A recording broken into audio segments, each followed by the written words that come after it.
Hi guys, ഇന്നത്തെ video ഒരു review video അല്ല കേട്ടോ. എന്തിനാണ് റിവ്യൂ വീഡിയോ എന്നതിൻ്റെ ഒരു വീഡിയോ ആണ് ഇത്. ആക്ച്വലി വളരെ അത്യാവശ്യമായി ഇടേണ്ട വീഡിയോ ആണെന്ന് ഇപ്പോൾ എനിക്ക് റീസെൻ്റ്ലി ഉണ്ടായ ഒരു ഇൻസിഡൻറ്റ് വെച്ച് തോന്നിയതാണ്. ഞങ്ങൾ കുറച്ച് ഫ്രണ്ട്സൊക്കെ ആയിട്ട് ഒരു ഗ്യാതറിംഗ് ഉണ്ടായിരുന്നു. അപ്പോൾ അതിനകത്ത് കുറച്ച് പേരുടെ അഭിപ്രായം ഈ ഇൻഫ്ലുവൻസേഴ്സ് ഇടുന്ന റിവ്യൂസ് അതെല്ലാം എന്താ പറയുക, പെയ്ഡ് പ്രൊമോഷൻസ് ആണ്. അവർ ചുമ്മാ പ്രോഡക്റ്റ്സ് ഇങ്ങനെ പൊക്കി അടിച്ച് പറയുന്നതാണ്. അപ്പോൾ അതുകൊണ്ട് ഒന്നും വിശ്വസിക്കാൻ കൊള്ളില്ല എന്നൊക്കെയായിരുന്നു ഒരു പൊതുവായ ധാരണ. അപ്പോൾ ഞാനൊരു ഇൻഫ്ലുവൻസർ ആണെന്ന് അവർ തെറ്റിദ്ധരിച്ചു. അപ്പം എനിക്ക് ബാക്കിയുള്ളവരുടെ കാര്യം പറയാൻ പറ്റില്ല, എനിക്ക് എൻ്റെ കാര്യമല്ലേ പറയാൻ പറ്റുള്ളൂ. അപ്പം ആദ്യമേ തന്നെ ഞാൻ എന്നെ തന്നെ ഒരു ഇൻഫ്ലുവൻസറായിട്ട് കൂട്ടിയിട്ടില്ല. എനിക്ക് അതിനുള്ള സമയമില്ല സത്യം പറഞ്ഞു കഴിഞ്ഞാൽ, ഈ സമയം ഇതൊക്കെ നോക്കി റീലിടലും ഇതൊക്കെ. അപ്പോൾ പിന്നെ നിങ്ങൾക്ക് തോന്നും ഞാൻ പിന്നെ എന്തിനാണ് ഈ റിവ്യൂ ആയിട്ട് നിങ്ങളുടെ അടുത്തേക്ക് വരുന്നതെന്ന്. അപ്പോൾ അതിൻ്റെ കാര്യം ഞാൻ വ്യക്തമാക്കാം. നിങ്ങൾക്കറിയാം, ഞങ്ങൾ കുറച്ച് പേര് ഒരു പ്ലാറ്റ്ഫോമിൻ്റെ പിന്നിൽ പ്രവർത്തിക്കുന്നുണ്ടായിരുന്നു, QBG. അപ്പോൾ അതെന്താണെന്ന് വെച്ച് കഴിഞ്ഞാൽ വീട്ടിലിരുന്ന് സംരംഭം നടത്തുന്ന സ്ത്രീകളുടെ പ്രോഡക്ട്സ് ഫ്രീ ആയിട്ട് പ്രൊമോട്ട് ചെയ്യുന്ന ഒരു പ്ലാറ്റ്ഫോമാണ് QBG. അപ്പോൾ ഞങ്ങൾ കുറച്ച് പേര് അതിൻ്റെ റൂൾസും പ്രൊസീജിയേഴ്സും അതിൻ്റെ ഫൗണ്ടേഷൻ എല്ലാം സെറ്റാക്കി റെഡിയാക്കി വെച്ച് ആളുകൾ സെല്ലിംഗ് പോസ്റ്റ് ഇടാനും തുടങ്ങി. പക്ഷെ ഒരു വലിയൊരു പ്രശ്നം, ആരോട്ട് വാങ്ങുന്നില്ല, സെയിലൊന്നും നടക്കുന്നില്ല. മെയിനായിട്ട് പെട്ടെന്ന് നമ്മൾ കടയിൽ പോയി തൊട്ട് എടുത്ത് ഇത് ചെയ്ത് വാങ്ങുന്ന ആ ഒരു ഫീല് ഓൺലൈനിൽ ആളുകൾക്ക് പർച്ചേസ് ചെയ്യാൻ പെട്ടെന്നൊരു ഒരു വിശ്വാസക്കുറവ്.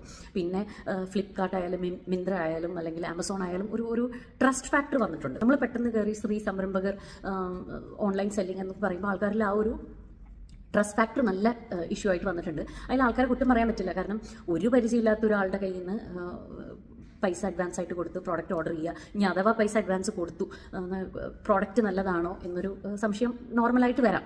അപ്പോൾ അതുകൊണ്ട് ആ ഒരു എന്താ പറയുക, ആ ഒരു ആൾക്കാരുടെ ആ ഒരു പേടി മാറ്റാൻ വേണ്ടിയിട്ടാണ് അതിനകത്തുള്ള ഫൗണ്ടറും കോ-ഫൗണ്ടേഴ്സും ആയ ഞങ്ങൾ യൂസ് ചെയ്തിട്ട് നല്ലതായിട്ട് തോന്നിയ പ്രോഡക്ട്സ് ഞങ്ങൾ റിവ്യൂ ഇടാൻ തുടങ്ങിയത്. അപ്പോൾ അതിനുശേഷം ഒരുപാട് പേര് ഇപ്പോൾ QBGയിൽ ഒരു ഡേ തന്നെയുണ്ട്, സൺഡേസ്, നിങ്ങൾ യൂസ് ചെയ്ത പ്രോഡക്ട്സിൻ്റെ റിവ്യൂ ഇടാൻ വേണ്ടിയിട്ട്.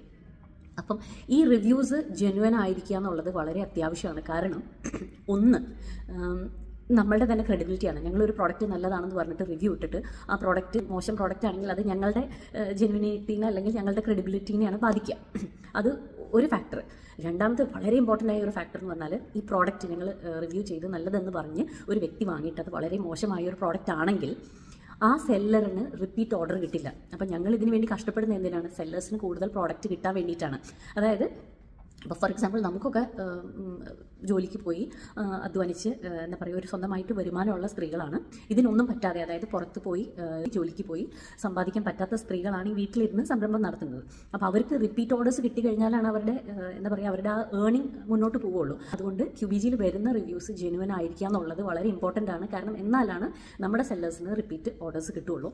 പിന്നെ നമ്മുടെ QBGയിലെ സെല്ലേഴ്സ് അവർ ഈ തുടക്കക്കാരായതുകൊണ്ട് തന്നെ അവർക്ക് പെയ്ഡായിട്ട് ഒരു എന്താ പറയുക, പരസ്യം ചെയ്ത് ആളുകളെ അവരുടെ പ്രോഡക്റ്റ് നോട്ടീസ് ചെയ്യിപ്പിക്കുക എന്നുള്ളൊരു കാര്യവും അവരെ കൊണ്ട് നടക്കില്ല. അപ്പോൾ അതുകൊണ്ട് നമ്മളിപ്പോൾ ഉള്ള സാധാരണക്കാരായിട്ടുള്ളവർ പ്രോഡക്റ്റ് യൂസ് ചെയ്ത് ജെന്യുവനായിട്ട് റിവ്യൂ ഇട്ടാലാണ് അവർക്ക് കൂടുതൽ കച്ചവടം കിട്ടുള്ളൂ. അപ്പോൾ നിങ്ങൾക്ക് ചോദിക്കാം, എന്തുകൊണ്ടാണ് നിങ്ങളെല്ലാവരും നല്ലത് മാത്രം പറയുന്നത്, നിങ്ങൾ എന്താണ് ഒരിക്കലും ഒരു പ്രോഡക്റ്റിനെ കുറിച്ച് മോശമായിട്ട് പറയാത്തത്? അത് ഞങ്ങൾക്ക് പൈസ തന്ന് ഞങ്ങളെ കൊണ്ട് പോസിറ്റീവ് റിവ്യൂ പറയിപ്പിക്കുന്നതല്ല. യെസ്, ചിലപ്പോൾ അത്ര not up to the mark products ഞങ്ങളുടെ കയ്യിൽ വരാറുണ്ട്. അപ്പോൾ അങ്ങനെയുള്ള കേസുകൾ ഞങ്ങൾ നേരിട്ട് സെല്ലേഴ്സിൻ്റെ അടുത്ത് പറയും, ഈ പ്രോഡക്റ്റ് ശരിയല്ല, അല്ലെങ്കിൽ ഇത് ഇത്തിരി കൂടി ഇമ്പ്രൂവ് ചെയ്യണം, അല്ലെങ്കിൽ ഈ പ്രോഡക്റ്റ് ഇനി സെയിൽ ചെയ്യേണ്ട, ഇത് മോശമാണെന്ന് ഞങ്ങൾ അവരോട് നേരിട്ട് പറയാറുണ്ട്. ഞാൻ ഒരിക്കലും അങ്ങനത്തെ കാര്യങ്ങൾ പബ്ലിക്കായിട്ട് പറയാറില്ല. കാരണം അത് I believe that criticism should always be in private and praises always in public.